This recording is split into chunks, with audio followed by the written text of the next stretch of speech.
रुपाली चाकणकरांच्या राजीनाम्याने हा प्रश्न सुटणारा नाही. कारण फक्त रुपाली चाकणकरच नव्हे तर त्याबरोबर असलेले असंख्य जे बाकीचे राजकीय नेते ज्यांच्या वरदहस्तामुळे आणि ज्यांच्या राजकीय वलयामुळे इतर मंडळी त्या ठिकाणी अशा बंधुबाबांकडे जातात आणि त्याला बळी पडतात. मोठ्या प्रमाणामध्ये त्यांचं आर्थिक आणि लैंगिक शोषण होतं. त्याची जबाबदारी ह्या प्रत्येकाला घ्यावी लागेल. महाराष्ट्रामध्ये ज्या वेळेला अंधश्रद्धाच्या बाबतीमध्ये कायदा आहे की जसं अंधश्रद्धेचं निर्मूलन झालं पाहिजे आणि जे अंधश्रद्धा पसरवतील, जे तंत्रमंत्राचा वापर करतील त्यांच्यावर कारवाई झाली पाहिजे, ही भूमिका महाराष्ट्राने सातत्याने काढण्याने ठेवण्याचं काम केलं.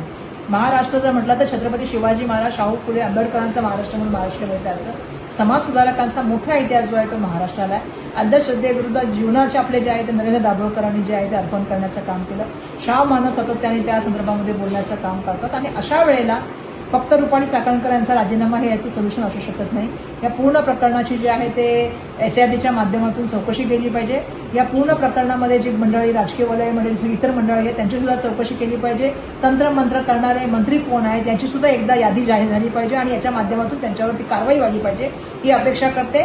राज्याचे मुख्यमंत्री देवेंद्र फडणवीस यांना माझं सांगणं आहे की होम डिपार्टमेंटच्या माध्यमातून पोलिसांचं सुद्धा कर्तव्य की अशा तऱ्हेने अशा बाबांना पकडणं.